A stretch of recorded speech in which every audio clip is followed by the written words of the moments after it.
Hey guys, welcome to the Norwegian Prima First Impressions here.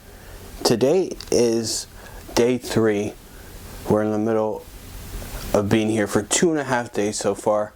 So I think it's a good time to give my first impressions on the ship here, the brand new Norwegian Prima. Starting off first, let's talk about the ship. The ship is mind-blowing. All the design, the atrium, the modern design of that is amazing. Deck 8, the outdoor space, all the hype lives up to all the expectation that you would think about. The Ocean Boulevard is amazing, but that indulged food hall is going to be changing the cruise industry very, very shortly. And for my first impressions, going bigger on cruise ships is not the way to go. It's going smaller, like here on Norwegian Cruise Lines with their new Prima class ships. But let's get into more first impressions. First off, I will go into some of the pitfalls that are going on here on the Norwegian Prima. It is the inaugural sailing, first paid patrons here on the cruise. So of course there's going to be some pitfalls. So we'll get into those. They're very, very minor, but they will be fixed very fast, and on the next couple cruises should be getting fixed hopefully by October. They have everything set in stone here and get all that shipping that they need still here on the ship. And then secondly, I will be going over examples on how Norwegian is stepping their game up, equaling to celebrity instead of getting that reputation of being like Royal or Carnival, because they are definitely stepping up their game here. So let's start off with some of the pitfalls first. Me personally, I was really looking forward towards the golf, the mini golf, and the darts, the activities on the cruise. Those are actually not ready yet. The darts is ready, the mini golf is not ready yet. You are still able to play mini golf here on the ship, but it's currently free. But another pitfall, that Norwegian Prima, they did not let us know that the golf is going to cost $15. But this Vegas style golf course is amazing, and I can bet once they get the whole gaming set up and the right system in place in the next few weeks here on the ship, it's going to be outstanding. But for $15 per person per turn around the mini golf, the 9-hole course, it's debatable if you really want to. I mean, you got to try it at least once because it is amazing. And I will show some video here in a bit about the mini golf. But the darts is what gets me very, not complaining, but very interested in wondering how they came up with this price. For 15 minutes of the darts, what you do get your little semi-private lounge area. You can go hang out with some friends, bring your drinks over, and play darts. It's $40 per session for 50 minutes.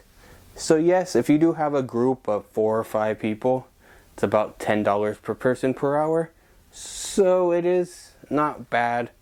But me as a solo traveler, if I go with an extra solo traveler, we're still paying $20 to play darts for an hour. It's a little overpricey for me. But I will say that Speedway, I did that today, this afternoon. That was worth every $15. That 8 minutes around the track, 8-10 minutes, was 8-10 minutes of the greatest time of my life doing an activity. So that's a good thing for Norwegian there. The Speedway, to be honest, me personally, if we had great weather, the weather's been pretty nice, but it's been pretty windy. I would have bought the unlimited pass for $199 and taken that around many, many times. So maybe if you're in the Caribbean, definitely do the Speedway and take that around all day long if you're able to. Maybe twice a day. But another pitfall is the internet. The internet has been very spotty so far. It is the inaugural cruise. We are in Europe. You're not expecting high-speed internet. But the thing is, they're still actually charging us twice for the internet so far here on the cruise. I have the unlimited internet, no streaming, but I was actually charged an extra $199, so paying twice of what I paid. But I did have a package, it's another story, but they did charge $199. But getting into that package, I had the upgraded beverage package, the specialty dining, and the internet. And when I got here on the ship, nothing was showing. But I went to guest services and they took care of it very promptly. And within 5-10 minutes, the whole thing was perfect. So I gotta give kudos to Norwegian for that. So let's get into the stuff that is mind-blowing. First off, let's talk about the rooms. Look at this artwork right behind me and an ocean view room.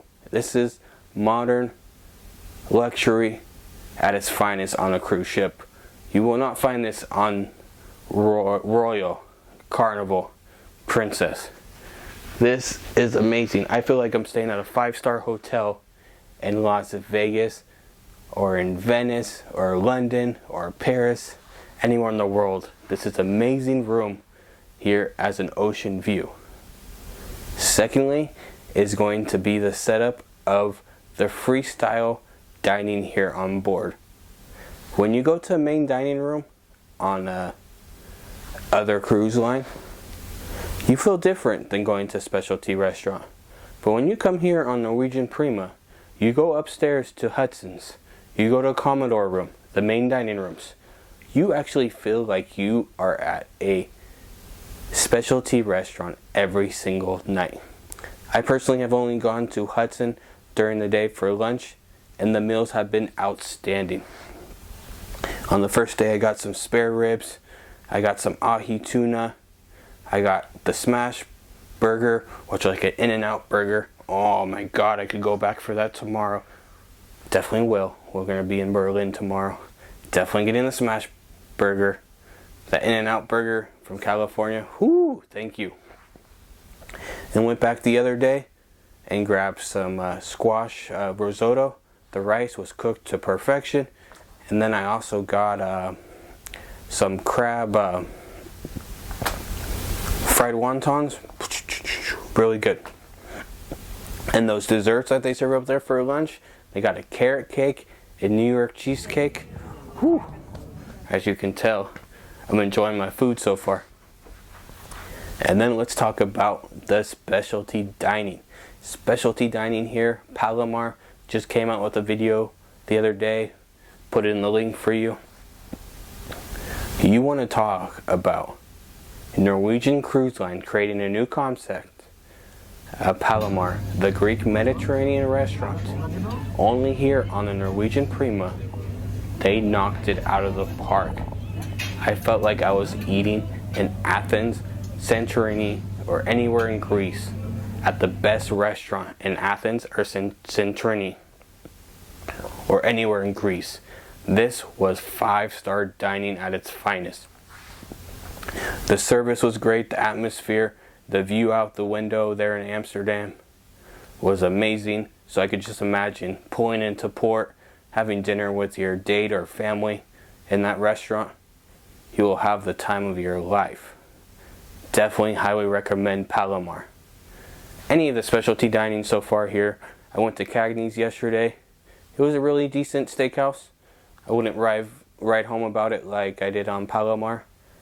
But Palomar, up on deck 17 here, has a beautiful view, just like the Hudson on deck 7 in the back, where you get the full, almost 300, maybe 270 view of the back of the ship. It's just amazing there in Hudson.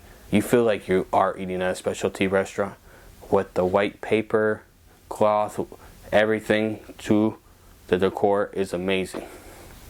And then let's talk about the spa now. I bought the thermal spa package for $339, so about $34 a day. But that thermal spa, those new saunas that they have, the ice room, the salt room, the Finnish sauna, the infrared sauna, the 4 different showers that they have, experience rainforest, cold showers, warm showers, the 2 pools you have, the lounge. Wow. If it wasn't for the sauna and the pools, that's good enough for me. But you go check out this lounge. This lounge is amazing and so private. There's only about 10 people up there at a time. Yes, there's a lot of seating, but about 10, maybe 15 the most up there at a time. It is so quiet. We just came over the bridge to Copenhagen. Underneath the bridge, we're able to see Copenhagen and the other part of Denmark. I went up to 17 and 18, and those decks were packed with people wanting to take pictures. I went down to the spa. There was 5 of us in the spa checking out, going underneath this bridge, where we literally had a half of a meter. The bridge was 64 meters tall. We were 63 and a half meters. So we barely made it, but being able to experience that and having that spa to go see that and get away in a quiet area to enjoy yourself instead of being crowded all together. But no, the spa is amazing, out of this world. Luxury at its finest. You can pretty much go to Beverly Hills or Soho in New York or any fancy place in Paris, London, and this will match up to it. Highly recommend you get that thermal spa pass if you're going on a Norwegian Prima cruise anytime soon. Lastly, I would like to talk about the service here on board. The service here on board is amazing so far. Cannot complain. Any issues? It is the inaugural cruise, so there will be a few wrinkles here and there. But Norwegian Prima crew are trying their best to make sure we have an enjoyable time here on the ship. And these rooms that they have to offer here are the biggest rooms that they have on Norwegian. And for an ocean view room, I have a beautiful view right now outside at the ocean. And this is just an amazing room that even for a balcony, you got the lovely chairs, the newer chairs outside. The Haven Suites are outstanding. That's another story. I'll have a video out about that later. A 2-bedroom story that I saw. 2-bedroom Haven room that I saw. The lounge up there is amazing. The restaurants, the sun deck, even the wave pool down here. Don't even get me started about deck 8. There's so much down there. The artwork down there. The artwork of the ship. The indulged food hall, which I'll have a video out about later. Went there for lunch today. Tried out noodles. Grabbed some pad thai. Some Singapore noodles, which was amazing. Went to go check out the barbecue place down there. Go down there every morning to grab Starbucks, which is amazing to have. Anywhere on the ship you're able to grab Starbucks. You got 2 locations. Most cruise ships will have 1. Sorry. And then the bars here, you got the whiskey bar. You got the specialty cocktails down in the indulged food hall that are already caked, that are amazing. I had a whiskey orchard drink down there today, that apple cinnamon with the whiskey and some infused tea. That was amazing. One of my favorite drinks so far here on the ship. But my favorite bar is going to be the whiskey bar.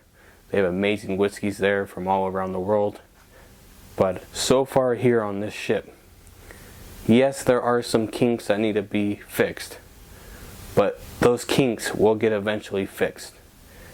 Everything here so far, definitely you cannot compare Norwegian, their newer ship, to anything from Royal or Carnival. They have stepped up their game above there, and it's not even close. You have to start comparing this product, Norwegian Prima, comparing it to Celebrity and to the higher class. Maybe not so much the luxury cruise lines such as Silver Seas, Regent C7s, Oceania, and like that. It's not that high. If you're staying in the Haven, you can start seeing some comparisons to definitely equaling the Retreat from Celebrity, and you can start seeing Oceania and Silver Seas. But where you're down below, you're definitely on the level of Celebrity. You're definitely not Carnival and Royal anymore. You're definitely paying the premium, and for what you're paying, you're definitely receiving back by what's offered here on the ship. The Donna Summer show is an hour-and-a-half show, but is worth staying every single minute of that show. That show is a Broadway show that you'd be paying $200 to watch in New York City, and this is definitely worth your time here on the Norwegian Prima. It's definitely an extra longer show than normal. Most shows are normally 45 minutes, but this is an extra special show of Donna Summers, the musical, here on the ship. It goes through the story of her lifetime, but definitely worth your time in a while. So that's going to wrap up my first impressions here on the Norwegian Prima. There are kinks that need to be fixed, but this ship is mind-blowing and will be changing the game, hopefully, of cruising. Instead of building humongous ships, hopefully we start getting to where we can still make big ships. But let's consider making more outdoor space and making more stuff accessible to the guest, instead of making these mega ships where you're trying to get more people on. Because this is amazing. We have around 16 to 1700 people on the ship. This fits 3,200 people. They could have fit 4,000 plus if they wanted to. So we are very lucky to be where we're at here in Europe, cruising on a brand new ship at around 50 to 60%. But they could have made this a bigger ship with less activities, and Norwegian did it right. So hopefully the rest of the cruise industry is paying attention to this Prima and not making their ships ginormous. So thank you for watching, and have a good day, you guys. Till next time, catch you guys later. Eric from Exploring with Eric here. Goodbye.